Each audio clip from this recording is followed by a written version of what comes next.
Tim Tszyu calling out Terence Crawford. Is that a better fight than the Errol Spence rematch? What's good, everybody? It's your boy, Cardinal Red Sports. Let's talk about it. Alright, y'all. So, Tim Tszyu is calling out Terence Bud Crawford, seeking a big fight for his resume.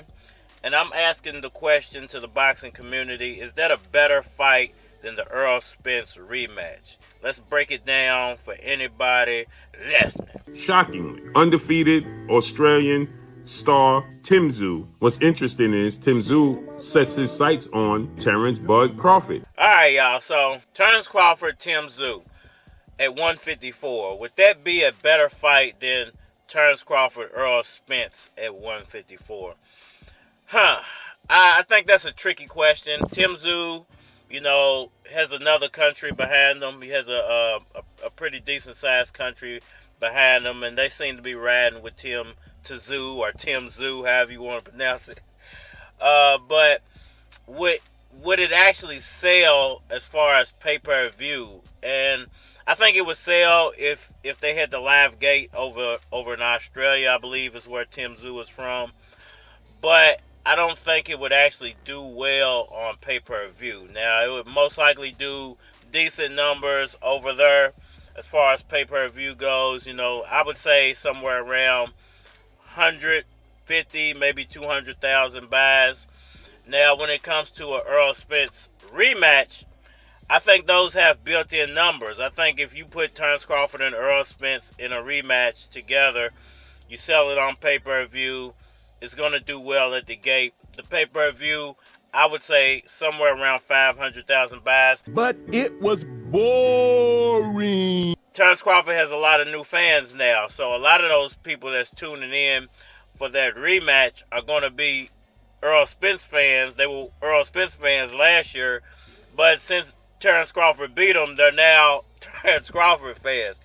Boxing is a funny, fickle sport like that. A lot of people were leaning, kind of like down the middle, and when Terence Crawford won, now they're more of Terence Crawford fans than they are Errol Spence fans. This is how it works. So, if you actually was saying, well, which one of these fights would sell better, obviously it's going to be the guys with the bigger, stronger resumes, the guys that have already proved it in the past, being Errol Spence and Terence Crawford. You don't want to mess with one of God's servants. One prayer from me and he'll take you out. Tim Tszyu, on the other hand, still up and coming, still trying to build his name.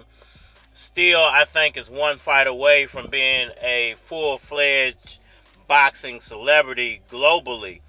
So, I don't think that fight would do that well as far as selling on pay-per-view. I don't think it would do well at all when it comes to selling on pay-per-view. But as far as, like I said, if they did a live gate over in Australia, if they sold it on Australian pay-per-view, it would do decent numbers. Tim Tszyu's just not there yet. I think he needs another year. He needs a couple of more big fights. I think if you put him in there with Charlo, he would build more of an American audience up. I think if you put him in there with Terence Crawford, he's going to build up an American audience. The problem is if he goes in there with Terence Crawford and Terence Crawford beats him, then what? That's why I say the Errol Spence Terence Crawford rematch has a built-in audience already. You got a lot of people that are going to tune in for that because they feel like Errol Spence is going to lose again. They just want to watch their man Terence Crawford beat up on Errol Spence. I'll turn this damn bus around.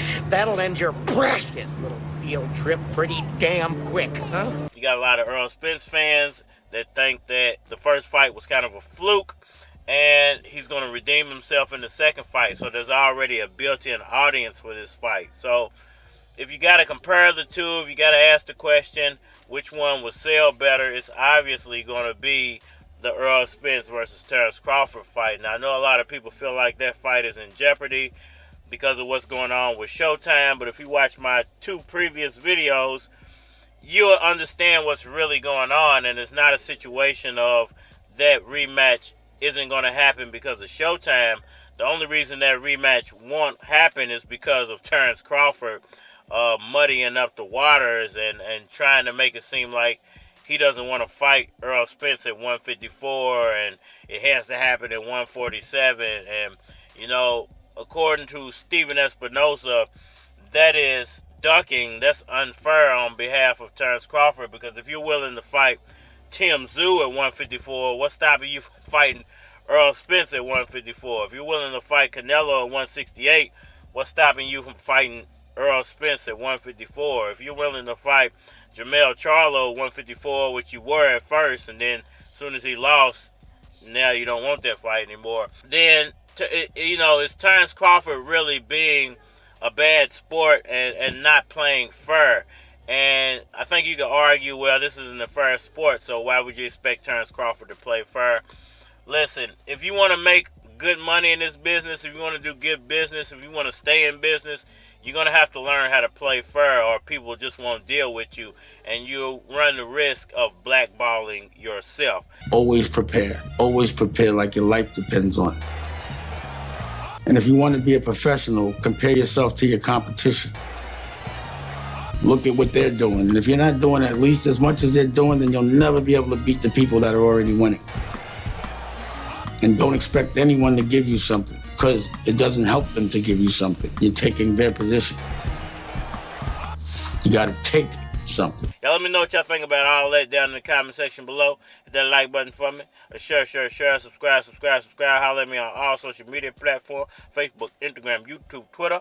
But you're more than likely to get a response on the tubes, so holler at me over there. If you want to collabo, feature a product or your channel on my channel, feel free to hit my Gmail, because it is a flock of cards at gmail.com. We are mine. If you're from the field, you know I'm fucking with you. If you're from Kentucky, you know I'm fucking with you. You ain't never heard of me, you wanna get familiar.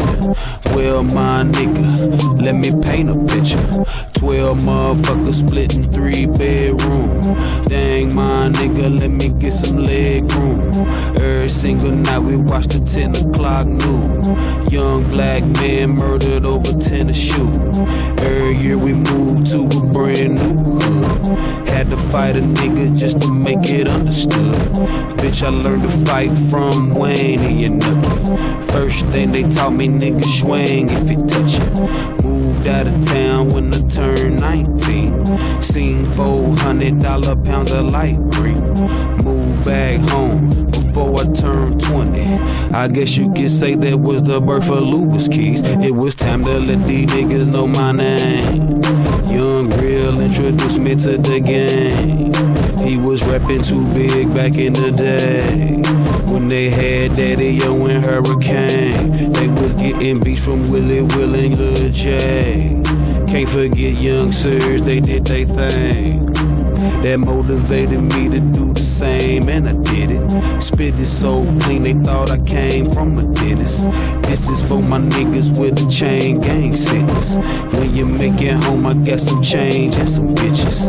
No hook, but they still play it in the club. 7 grams of the loud, paid about a dub. Cause I know the plug and I know the outlet. Feel snapback I got ain't came out yet. Nigga, please listen to the game that I'm slinging. Tax time come around, I cling like I'm banking. Ain't nothing worse than $1 million bitch that'll fuck for a purse. I need a nurse, I think I'm getting sicker. My nigga Dose came through with 2 bottles of liquor. This is for my nigga Moski and all the other real OGs.